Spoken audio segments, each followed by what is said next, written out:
So most likely you've made a DIY body scrub, but if not, that's completely okay because they're super easy to make. All you need to do is combine a cup of sugar with a third a cup of olive oil. With just those two ingredients, you can make your own simple body scrub. It's super easy, and I would say that something like this DIY is exactly what gets a lot of people into making their own skincare products. And with just sugar and oil, you can make a variety of different body scrubs. You could do a cup of brown sugar instead of white granulated sugar, a third a cup of olive oil, and then throw in 2 tablespoons of coconut oil. That makes a gorgeous body scrub too. Try a cup of coffee grounds, 2 tablespoons of shea butter, but first we need to melt the shea butter or it's gonna be really hard to incorporate that. 3 tablespoons of olive oil, and now you have yourself a gorgeous coffee scrub. There's honestly an endless amount of body scrubs you can make with just sugars, oils, and butters. We can even make our own body oils, massage oils, facial oils, just by simply mixing together different carrier oils like rosehip seed oil, grapeseed oil, some olive oil, jojoba oil. We can make body butters by blending carrier oils with butters like shea butter, cocoa butter, and mango butter. Melt all that down, then whip it all together, let it re-solidify. Then you got yourself a body butter. All of these are really simple to make, and a lot of you guys might already have experience making these types of products at home. But what if you want to add a fragrance oil? What if your body oil and your body butter are just feeling a bit too greasy? And what if you want to branch out into more types of products?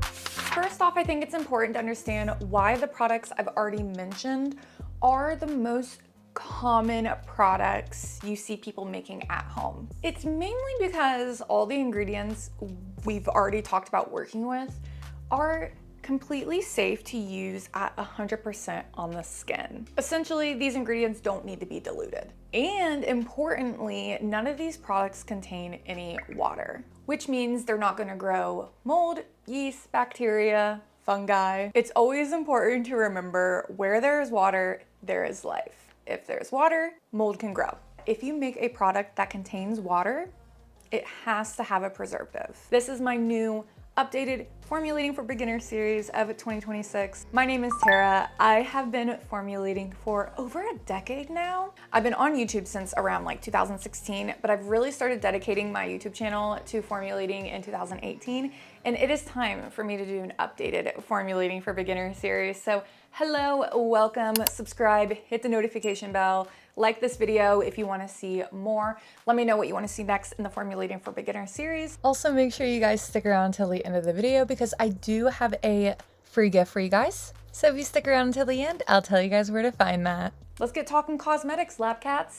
So like I said, all the ingredients we have currently discussed working with in this video are safe to use at 100% on the skin. But what if you want to add a fragrance oil to your body scrub or an essential oil? Those are not safe to add directly on the skin, so they need to be diluted. And not only that, like I mentioned, if you have water in a product, you have to have a preservative.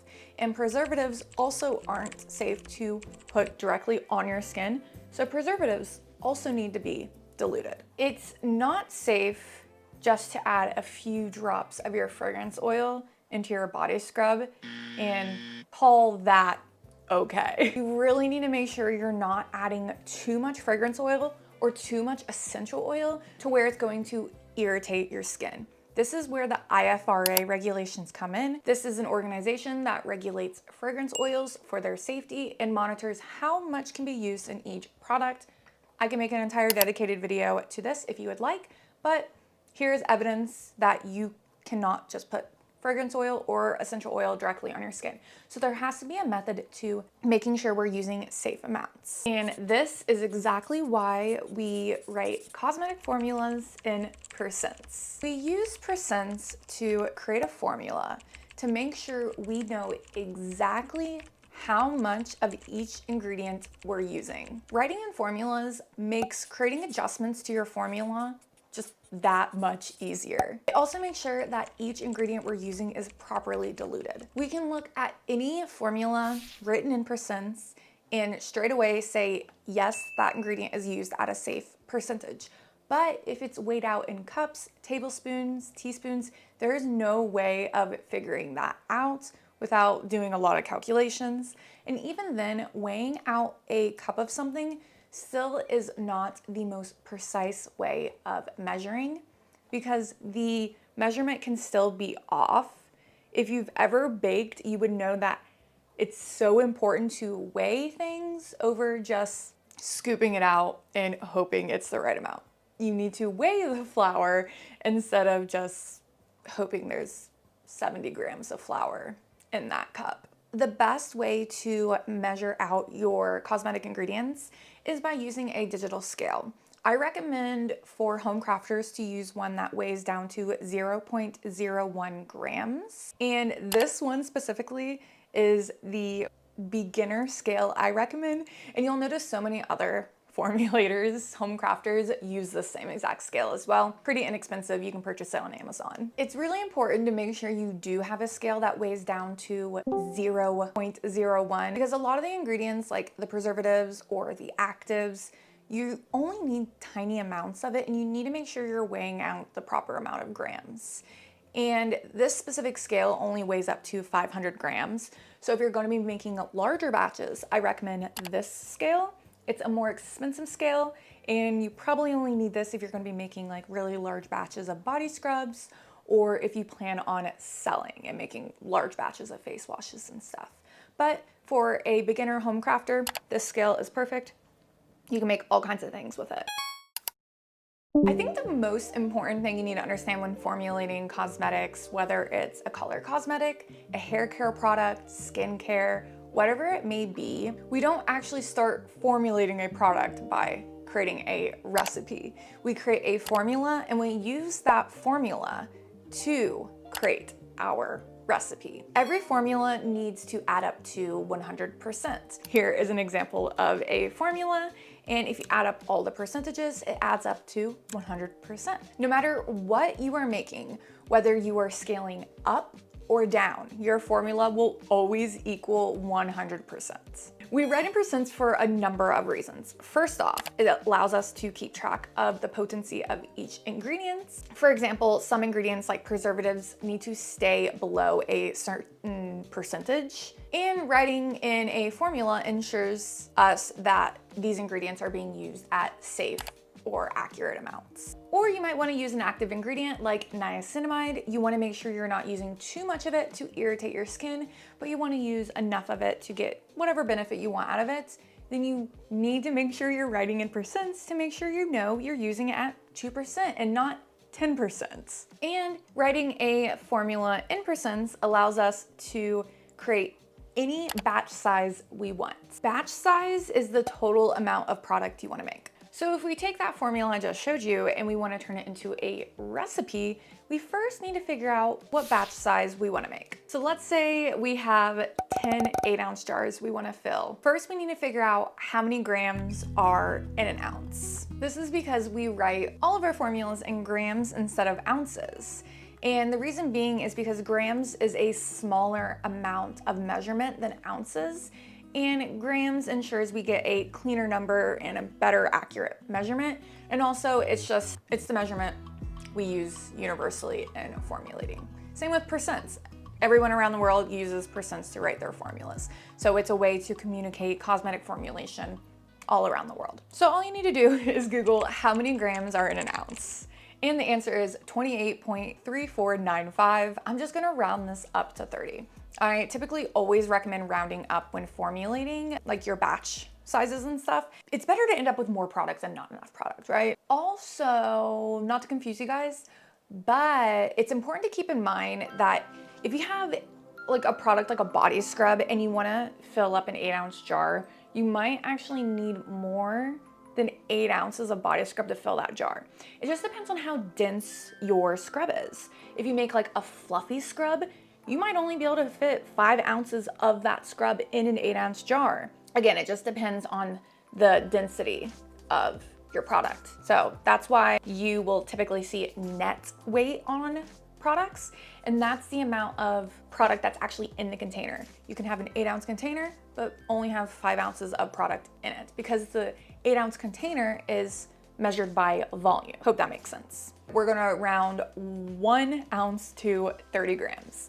So if we have an 8-ounce jar, that means we need to take 30 grams, times it by 8, and that equals 240. So that means we need 240 grams of our product to fill up our 8-ounce jars. And if we have 10 of those 8-ounce jars to fill up, we then need to take that 240, times it by 10, and we have 2,400. That means our batch size is going to be 2,400. But again, like I said, rounding up is always really important, at least in my opinion, because I'd rather have too much product than not enough product. So I would probably round up that 2,400 to 2,500, or you could even do 3,000 if you want to make it like a cleaner number. That's up to you. For the sake of this exercise, let's do 2,500 so it's like a less clean number. So here's our formula, and here's the batch size we want to create. We're gonna use this formula to write our recipe for a batch of 2,500. All you need to do is take the first percentage, 1%, and Google, what is 1% of 2,500? 25. So we know we need 25 grams of this first ingredient. And you'll just go through and continue doing this with all the other percentages. What is 15% of 2,500? 375. So we need 375 grams of the next ingredient. And again, just continue doing that until you complete the entire recipe. So now you have your formula, the batch size, and the entire recipe. And of course, every batch size you make will have a different recipe. Hopefully that all makes sense. Now, obviously there's a number of different ways you can calculate the percents. If you want to find what 1% of 2,500 is without asking Google, what you need to do is move the decimal up 2 places. So now you have a 0.01, and then you're going to multiply 0.01 by the batch size. So 0.01 times 2,500, which equals 25. And then another easy way you can do it is just using a batch size calculator. Wholesale Supplies Plus has one on their website. You just plug in all your ingredients, the amounts, the batch size, hit submit, calculates it for you. Whatever way you want to do, no way is wrong as long as the math is correct. There is so much to learn about formulating cosmetics, but don't let that discourage you from trying. I recommend taking it one step at a time. And do not jump into making every single kind of product at once. Start with the products you can make instead of the products you can't make, or else you're going to get really discouraged from trying new things later on. I find it's the satisfaction of creating something successful that I love that motivates me to keep going. So if you get into this and you try making something that is at a level much higher than introduction and you've never formulated before, it probably isn't going to work out and it's going to discourage you from trying new things. So I always recommend starting with the basics, start with something simple, and then you will get encouraged to continue trying and progressing to make more difficult things. As you climb the ladder and understand the basics at the bottom, it'll be much easier to understand the more difficult things at the top. So with that being said, start with making products that don't involve that many ingredients. I know purchasing these ingredients can get expensive, so that is why minimal is probably best for beginners. So you don't have to spend a bunch of money and waste money in case things you make don't work out. Personally, it might even be best to create things that don't necessarily even need a preservative at first. So things like massage oils, body oils, play around with different carrier oils at first and blending those together and get familiar with those before taking the next step.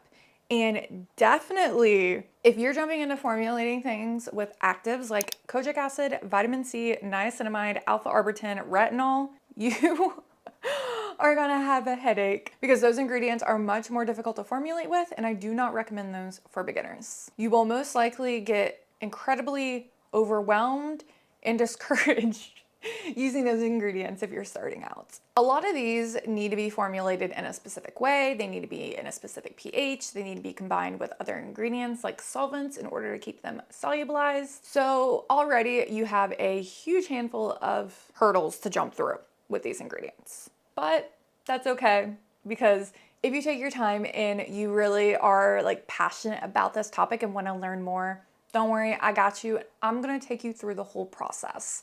This is just the introduction. And before I let you guys go today, I want to kind of like speed round some words commonly used in the formulating world and just give you guys an introduction to those. So the first word is active, because I've been using those over the past couple of minutes I've had you here. So actives, what are they? This is actually like the ingredient that's affecting your skin. In helping improve like a skin condition or skin concern. So for example, I've already said these, but I'll say again, retinol, alpha arbutin, vitamin C, kojic acid, salicylic acid, lactic acid, glycolic acid, hyaluronic acid. Those are all actives. The SPF ingredient in your SPF products. Don't make SPF products at home, but yeah, the SPF ingredient is the active. When you first get into formulating, we're not going to be using these, but I wanted to explain to you what actives are because you will see this word everywhere. Next word, solvent. I did mention this earlier. So solvent is an ingredient used to help dissolve other ingredients into something. So for example, an ingredient might not fully mix into water. So in order to get that ingredient to mix with water, you're going to mix that ingredient with a solvent first, and then it'll mix in the water. There are literally so many different types of solvents and so many different reasons to use solvents and ingredients that work as solvents, but also work as other things like glycerin. It's a humectant. You've probably heard it before. It's honestly in so many products. It's a humectant, but it also works as a solvent. Something like polysorbate 80, this might be an ingredient you've heard of. This is a solubilizer, it is a solvent, and typically that's its primary purpose, is being a solvent. So, you know, some ingredients might mainly work as solvents, but some other ingredients might be a solvent, but also something else. And that's something you will find in formulating, which I do feel like can kind of make things seem confusing a little bit, is that an ingredient can have multiple purposes. It doesn't only just do one thing. So yeah, moving on. Another word. Emulsifier. Emulsifier is an ingredient that blends or mixes oil and water together and keeps them from separating. So oil and water don't mix. I think most people are aware of this, but if you add in an emulsifier, they now will. Lotions, emulsified body butters, so body butters that contain water and oil mixed together. Both of those are examples of emulsions. Hair conditioners. There are so many different cosmetics out there that are emulsions, and there's different types of emulsions. There's also pH. Here's what a pH scale looks like. 1 is acidic, 7 is neutral, 14 is alkaline. Our skin's natural pH is somewhere between like 4.5 to 5.5. Same with like our hair, it's in that range as well. So our skin and hair is acidic, and a lot of our cosmetics will fall around this acidic area. But soap, traditional like homemade soap with just oils and an alkaline substance. Soaps are alkaline, but you can also have body washes, face washes.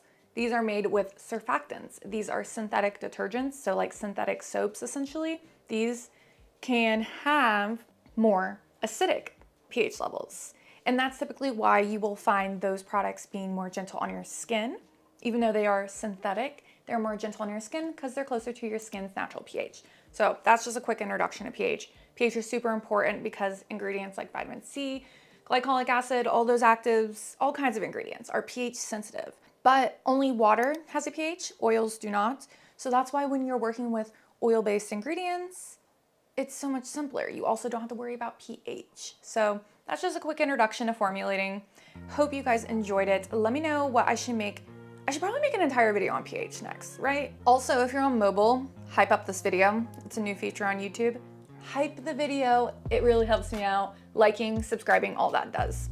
If you guys want the written version of this video, if you guys want any of the formulas of the products I created in this video, all of those will be over on Patreon. Also, if you look below this video, I actually have a surprise for you guys. There is a PDF file you can actually download to get this whipped body butter formula. It's super easy for beginners. I absolutely love this. It whips up to be super fluffy. Also down below, I am going to include a PDF file of basically everything I've covered in this video, but I simplified it, along with a list of vocab words for formulating beginners, just to get you guys started. Also, one last thing, if you become a patron, you get access to 9 other bonus formulas. I did an easy sugar scrub formula, a brown sugar body scrub formula. I did a coffee body scrub formula. I shared 3 facial oils. One is a brightening turmeric facial oil, one's a rose hip face oil, and then the other one is a watermelon face oil formulated for oily skin types.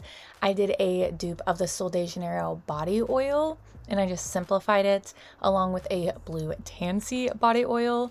I shared a whipped coffee body butter formula, along with the whipped body butter formula that I shared with you guys down below. So if you want access to these formulas, you need to sign up for my Patreon in the $5 tier or above.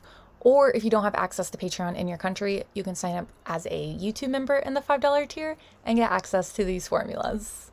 That's it. That's all I have for you guys today. Talk to you later, Lab Cap. Also, don't forget to go over and check out my Patreon, where I post 2 exclusive videos every single month. So there is a ton of videos you can go over and binge watch for only $5 a month. Also, if you don't have access to Patreon in your country, you can sign up as a YouTube member instead. If you sign up for the $10 tier on my Patreon, you get a shout out for your small business. I'll have all these brands linked below. naturesmagicllc.com.